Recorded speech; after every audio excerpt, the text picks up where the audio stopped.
हम 21वीं सदी में जीते हैं, जहां हम मानते हैं कि हर चीज के पीछे विज्ञान है। लेकिन महाराष्ट्र के नासिक में एक ऐसी जगह है जहां विज्ञान की सारी थ्योरी फेल हो जाती है। त्र्यंबकेश्वर ज्योतिर्लिंग, जहां भगवान शिव केवल पत्थर की मूरत नहीं, बल्कि समय और ऊर्जा का एक जीता जागता पुंज है। आखिर क्यों इस शिवलिंग को हमेशा चांदी के आवरण से ढककर रखा जाता है? क्या सच में इसके नीचे कोई रेडियो एक्टिव ऊर्जा है? और क्या हुआ था उस रात जब 800 साल पुराने तहखाने की सीढ़ियों पर किसी ने कदम रखा? आज के वीडियो में हम आपको दो ऐसी सच्ची घटनाओं का गवाह बनाएंगे जिसे सुनने के बाद नास्तिक भी एक बार हर हर महादेव कहने पर मजबूर हो जाएगा। वीडियो को अंत तक देखिएगा, क्योंकि असली चमत्कार तो अभी बाकी है। दोस्तों, महाराष्ट्र के नासिक जिले में स्थित त्र्यंबकेश्वर ज्योतिर्लिंग 12 ज्योतिर्लिंगों में न केवल सबसे रहस्यमयी है, बल्कि यह सनातन धर्म के सबसे बड़े अपवाद का भी घर है। आप जानते हैं कि पूरे विश्व में भगवान ब्रह्मा का मंदिर नहीं है। उन्हें पूजना वर्जित माना गया है, क्योंकि उन्हें भगवान शिव का श्राप मिला था। लेकिन त्र्यंबकेश्वर दुनिया का इकलौता ऐसा स्थान है जहां उस श्राप का प्रभाव भी शून्य हो जाता है। यहां एक ही लिंग के भीतर ब्रह्मा, विष्णु और महेश तीनों साक्षात विराजमान हैं। यहाँ का रहस्य केवल पत्थरों में नहीं, बल्कि उस त्रिशक्ति के संतुलन में है जो ब्रह्मांड को चला रही है। जहां अन्य ज्योतिर्लिंगों में भगवान शिव का केवल एक रूप लिंग के तौर पर पूजा जाता है, वहीं यहां शिवलिंग के भीतर 3 छोटे छोटे अंगूठे के आकार के लिंग हैं। यह दर्शाता है कि यहां शिव केवल संहारक नहीं, बल्कि सृष्टि के रचयिता और पालनहार को भी अपने भीतर समेटे हुए हैं। यही कारण है कि इस स्थान को पृथ्वी का धार्मिक गुरुत्वाकर्षण केंद्र माना जाता है। अब बात करते हैं इसके इतिहास की, जो आपको किसी साधारण आर्टिकल में नहीं मिलेगा। त्र्यंबकेश्वर और गोदावरी के प्रकट होने की कहानी केवल एक अकाल या सूखे की कहानी नहीं है, बल्कि यह एक दैवीय ईर्ष्या और साजिश की कहानी है। पुराणों के गहरे पन्नों में लिखा है कि महर्षि गौतम की तपस्या और उनके तपोबल से बाकी आर्षि और यहां तक कि देवता भी ईर्ष्या करने लगे थे। महर्षि गौतम के पास एक अक्षय पात्र था, जिससे वे अकाल के समय भी सबका पेट भरते थे, जिससे उनकी कीर्ति तीनों लोकों में फैल गई। इससे जलने वाले कुछ आर्षियों ने भगवान गणेश की मदद ली और एक साजिश रची। भगवान गणेश ने एक कमजोर मरियल गाय का रूप धारण किया और महर्षि गौतम के खेत में फसल खाने लगे। जैसे ही आर्षि गौतम ने उस गाय को हटाने के लिए हाथ में एक हल्का सा घास लेकर इशारा किया, वह गाय वहीं गिरकर मर गई। यह सब एक माया जाल था। ऋषियों ने गौतम ऋषि पर गौ हत्या का घोर पाप और कलंक लगा दिया। उस एक पल ने इतिहास बदल दिया। उस झूठे कलंक को धोने के लिए और प्रायश्चित करने के लिए आर्षि गौतम ने ब्रह्मगिरी पर्वत पर जाकर ऐसी कठोर तपस्या की जिससे महादेव का आसन डोल गया। उन्होंने शिव से वरदान में गंगा को मांगा ताकि वे उस जल से स्नान करके पाप मुक्त हो सकें। महादेव ने अपनी जटाओं को जमीन पर पटका और वहां से गंगा गोदावरी के रूप में प्रकट हुई। यानी साथियों, यह नदी किसी की प्यास बुझाने के लिए नहीं, बल्कि एक महान ऋषि के स्वाभिमान और पवित्रता को वापस लाने के लिए धरती पर उतरी थी। यही वजह है कि त्र्यंबकेश्वर को पाप मुक्ति का सबसे बड़ा तीर्थ माना जाता है, जहां इंसान तो क्या, देवताओं के रचे गए पाप भी धुल जाते हैं। दोस्तों, अब जरा नजर डालते हैं उस भव्य काले ढांचे पर जो आज त्र्यंबकेश्वर की पहचान है। वर्तमान में जो विशाल मंदिर हमारी आंखों के सामने खड़ा है, उसे 18वीं शताब्दी में मराठा साम्राज्य के शक्तिशाली शासक नाना साहेब पेशवा ने बनवाया था। लेकिन यह निर्माण साधारण ईंट गारे का काम नहीं है। काले बेसाल्ट पत्थरों को जोड़कर बनाया गया यह मंदिर प्राचीन भारतीय इंजीनियरिंग का एक ऐसा नमूना है जिसे देखकर आज के आर्किटेक्ट भी दंग रह जाते हैं। इसकी बनावट में ज्यामिति का ऐसा सटीक इस्तेमाल किया गया है कि प्रकृति भी यहां महादेव के सामने नतमस्तक होती है। मंदिर का गर्भगृह इस कोण पर बनाया गया है कि विशेष दिनों में सूरज की पहली किरण सीधे शिवलिंग का अभिषेक करती है। यह केवल संयोग नहीं है, बल्कि यह सबूत है कि यह स्थान ऊर्जा को केंद्रित करने के लिए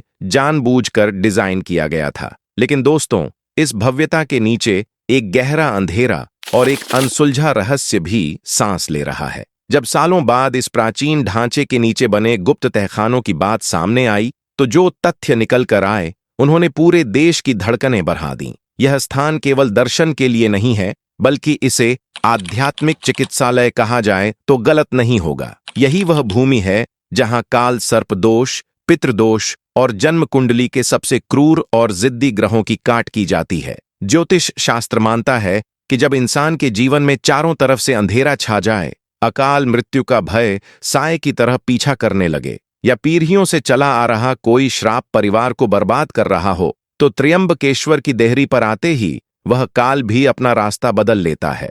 यहाँ किया गया नारायण बलि और नाग बलि अनुष्ठान जीवन के उन जटिल ताले को खोल देता है जिसकी चाबी दुनिया में कहीं और नहीं मिलती। लेकिन सबसे बड़ा प्रश्न आज भी वही खड़ा है, आखिर त्र्यंबकेश्वर का असली शिवलिंग हमेशा छिपाकर क्यों रखा जाता है? आप जब भी दर्शन करने जाएंगे, आपको शिवलिंग के ऊपर एक चांदी का मुखौटा या मुकुट ही दिखाई देगा। असली शिवलिंग को भक्तों की नजरों से दूर रखा जाता है। इसके पीछे का कारण रोंगटे खड़े कर देने वाला है। प्राचीन मान्यताओं और स्थानीय संतों के अनुसार इस शिवलिंग के भीतर से निकलने वाली ऊर्जा सामान्य नहीं है।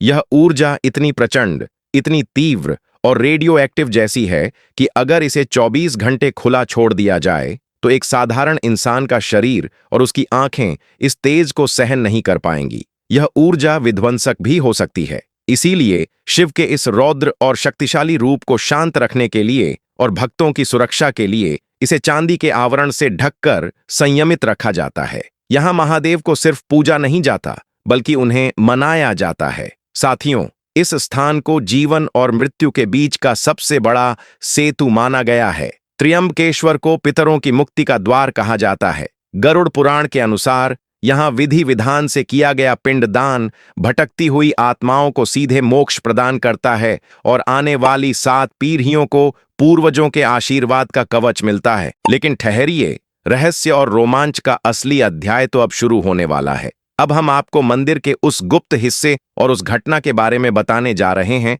जिसे सुनने के बाद आपके पैरों तले जमीन खिसक जाएगी। यह कहानी किताबों में नहीं मिलती, यह उन दीवारों की गवाही है जिन्होंने उस रात का सच देखा था। दोस्तों, इस दुनिया में कुछ स्थान ऐसे होते हैं जहां इतिहास दीवारों पर या पत्थरों पर लिखा नहीं होता, बल्कि वह लोहे के भारी भरकम तालों में बंद रहता है। और हमारे देश में कुछ मंदिर ऐसे हैं जहां असली रहस्य गुंबद के ऊपर नहीं, बल्कि जमीन के नीचे अंधेरे तहखानों में सांस लेता है। आज हम त्र्यंबकेश्वर ज्योतिर्लिंग से जुड़े एक ऐसे ही अनसुलझे रहस्य के बारे में आपको बताने जा रहे हैं जो आपको भी पूरी तरह से हैरान करके रख देगा। 12 ज्योतिर्लिंगों में सबसे संयमित, सबसे गुप्त और सबसे रहस्यमयी माने जाने वाले इस स्थान के नीचे एक ऐसा इतिहास बंद पड़ा है जिसकी चर्चा बहुत कम होती है। यह कहानी है सालों से बंद एक तहखाने की और उस काली रात की जब परंपरा के अनुसार अनजाने में उसका ताला खोला गया। साथियों, यह रहस्य हर कोई देखने के योग्य नहीं होता।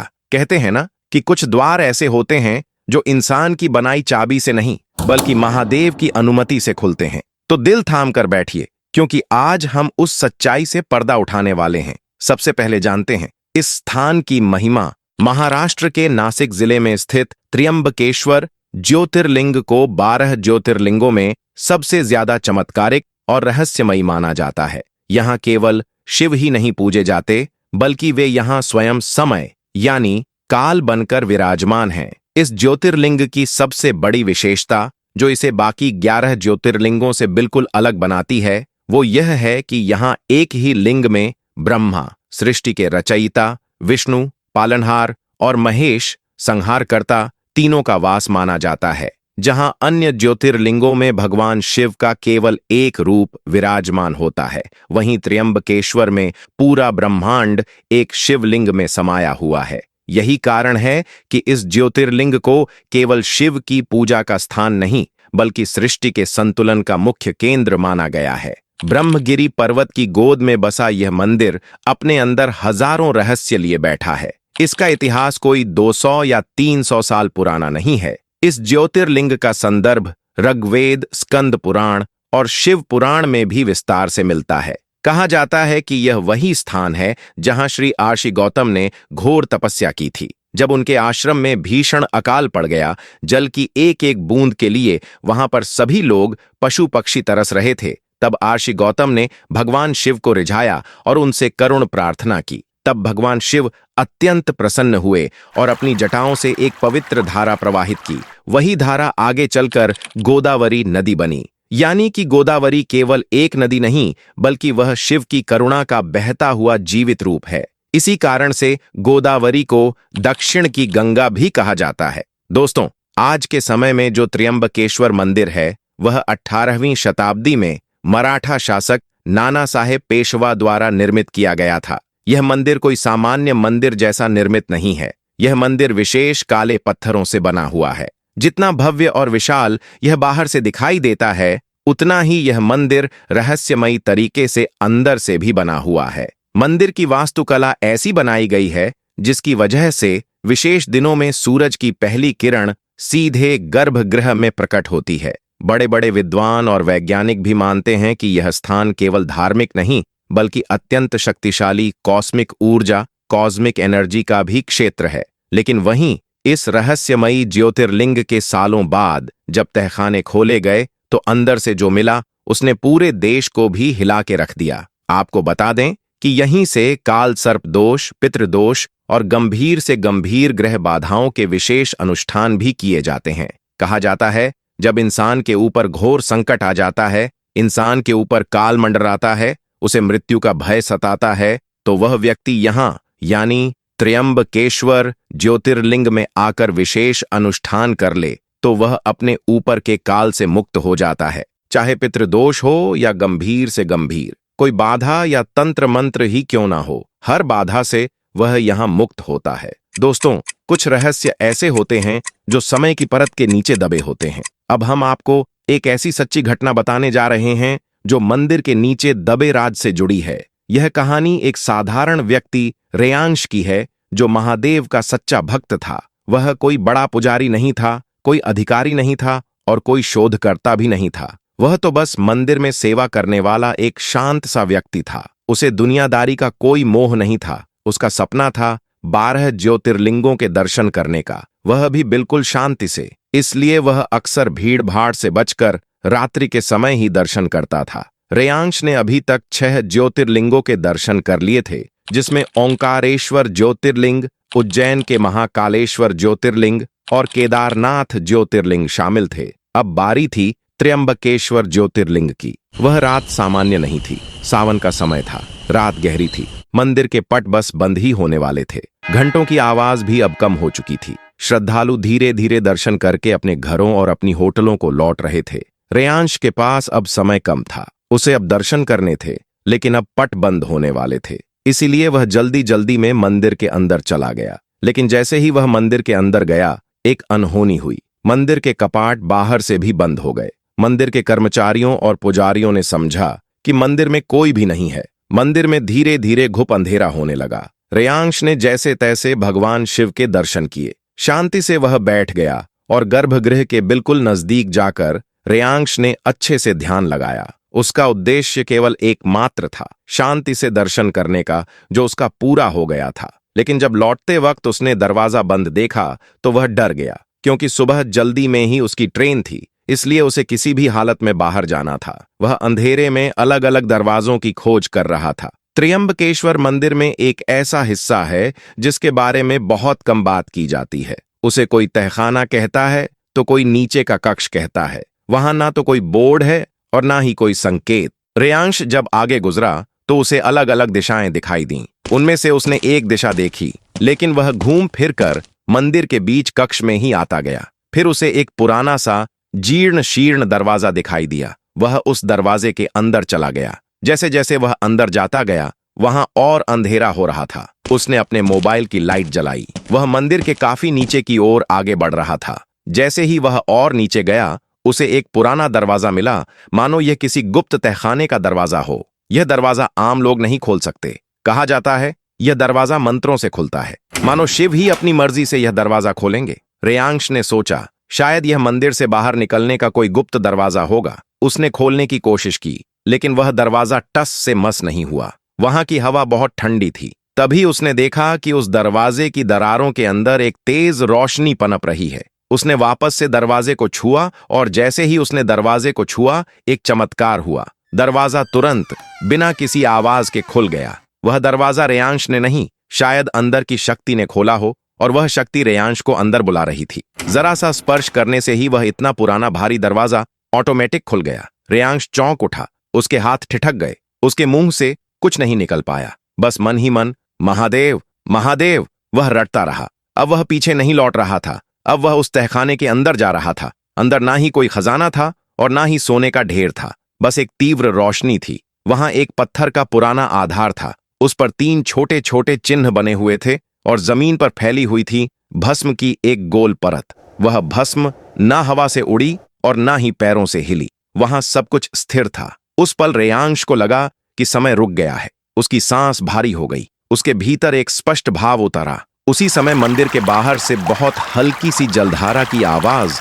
उसे सुनाई दे रही थी, जैसे गोदावरी नदी ने धीरे से अपनी उपस्थिति दर्ज कराई हो। मान्यता है जब शिव स्वीकार करते हैं तो जल साक्षी बनता है। उसे महसूस हुआ उसने स्वयं ब्रह्मा, विष्णु और महेश के दर्शन किए हों। उनकी शक्ति इसी कक्ष में समाहित थी। इसके बाद वह वापस से बाहर आ गया और फिर उसे मंदिर से बाहर जाने का रास्ता भी मिल गया। यह घटना यहीं खत्म नहीं होती है। अब त्र्यंबकेश्वर ज्योतिर्लिंग से जुड़ा एक ऐसा रहस्य और चमत्कार आपको बताने वाले हैं जिसने पूरे देश को हिलाकर रख दिया था। चमत्कार ऐसा जो किसी भी नास्तिक को घुटनों पर बैठने के लिए मजबूर कर दे। समय था सावन महीने का, अमावस्या की काली रात थी। मंदिर के पट बंद हो चुके थे और घंटियां भी शांत हो गई थीं। दिए की लौ भी अब धीमी पड़ चुकी थी। समय बारिश का हो रहा था, मूसलाधार वर्षा की आवाज सुनाई दे रही थी। ब्रह्मगिरी पर्वत की पहाड़ियों के बीच स्थित त्र्यंबकेश्वर ज्योतिर्लिंग, यह वही पर्वत है जहां से गोदावरी नदी का जन्म हुआ है।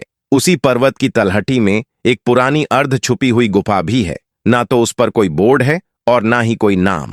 माना जाता है ब्रह्मगिरी पर्वत के आसपास कई सारी गुफाएं मौजूद हैं जो एक दूसरे से जुड़ी हुई मानी जाती है, जिसमें स्वयं गोरखनाथ जी ने तपस्या की थी और कई साधु भी वहां पर तंत्र साधना और विशेष साधना के लिए इन गुफाओं में सालों साल बैठकर साधना किया करते हैं। मुंबई के अंधेरी में रहने वाली वंशिका, जो कि बचपन से मानसिक रूप से असामान्य थी, वह धीरे धीरे उम्र से तो बड़ी होती गई, 31 साल की हो चुकी थी, लेकिन दिमागी रूप से वह अभी भी 5 साल की बच्ची ही थी। बच्चों जैसी हरकतें, बच्चों जैसी जिद। उसके माता पिता उसे त्र्यंबकेश्वर ज्योतिर्लिंग घुमाने लाए थे, दर्शन कराने लाए थे। माता पिता ने भगवान त्र्यंबकेश्वर को अर्जी लगाई कि मेरी बेटी को सही कर दो, लेकिन अंदर से कोई उम्मीद नहीं थी, बस केवल मन से एक गुहार लगाई थी। रात्रि का समय हो रहा था, वापस घर लौटना था, लेकिन इसी बीच सावन के महीने में भीड़ बहुत ज्यादा थी। वंशिका अपने माता पिता से भीड़ में अलग हो गई।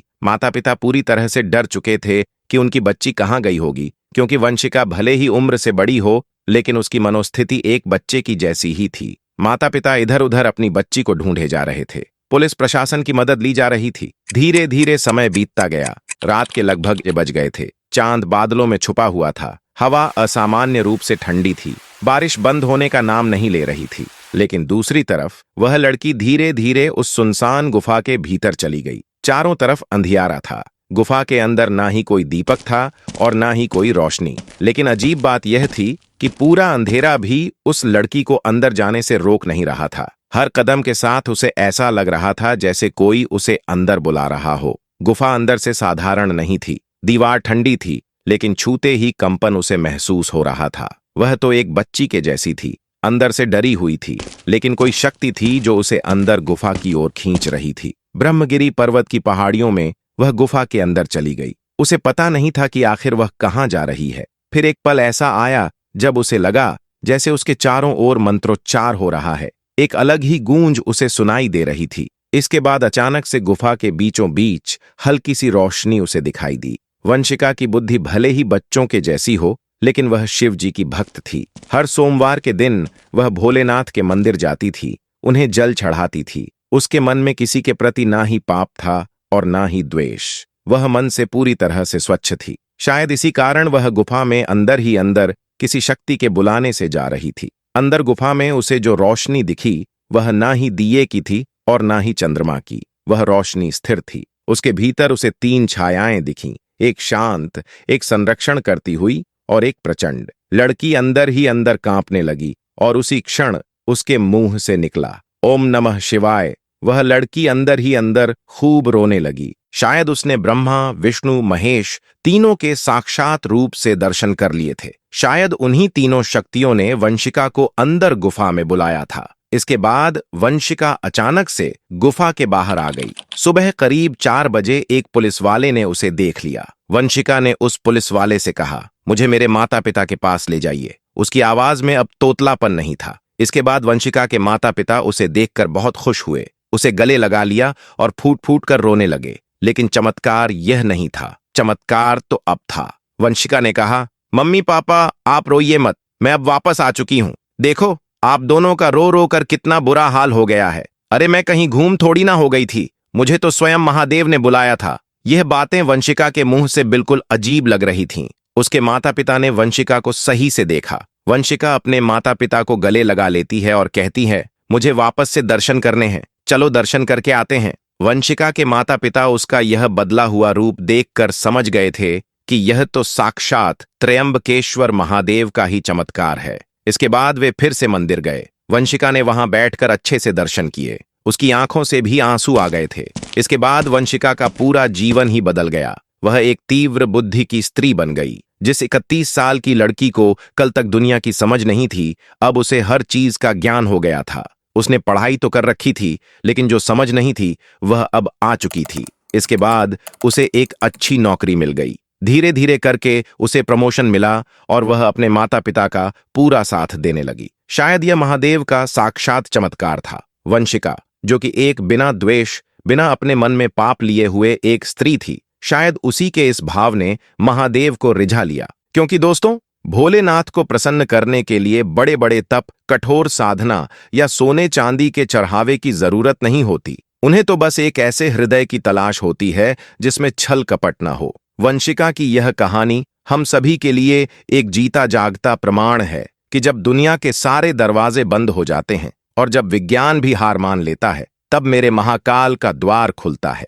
और जहां उनकी कृपा हो जाए वहां तर्क वितर्क खत्म हो जाते हैं और बस चमत्कार शेष रह जाता है। तो दोस्तों, आपको यह रहस्यमय इतिहास से भरी और चमत्कार से भरी त्र्यंबकेश्वर ज्योतिर्लिंग की सच्चाई से भरी कहानी कैसी लगी? क्या आप भी मानते हैं कि विज्ञान से परे एक शक्ति है? क्या आप त्र्यंबकेश्वर गए हैं या कभी जाने का सोच रहे हैं? तो कमेंट में जरूर बताइएगा। और क्या आपके साथ भी कुछ चमत्कार हुए हैं? अगर हुए हैं तो कमेंट में लिखकर बताइए। दोस्तों, कहते हैं महादेव की महिमा बांटने से बढ़ती है। त्र्यंबकेश्वर ज्योतिर्लिंग का यह सच और वंशिका के साथ हुआ यह अद्भुत चमत्कार हर सनातनी तक पहुंचना चाहिए। मेरी आपसे विनती है कि इस वीडियो को फेसबुक पर ज्यादा से ज्यादा शेयर करें ताकि दुनिया जाने कि हमारी संस्कृति और हमारे मंदिरों में कितनी शक्ति है। अगर इस वीडियो ने आपके मन में भी श्रद्धा जगाई है तो लाइक का बटन दबाकर महादेव को नमन करें। हम बहुत मेहनत और रिसर्च के साथ ऐसे दुर्लभ रहस्य आपके लिए खोज कर लाते हैं, इसलिए हमारे इस सफर का हिस्सा बनने के लिए चैनल को सब्सक्राइब जरूर करें और पास वाली घंटी को भी दबा दें। कमेंट बॉक्स में ओम नमः शिवाय या जय भोलेनाथ लिखकर अपनी हाजिरी जरूर लगाएं। हर हर महादेव।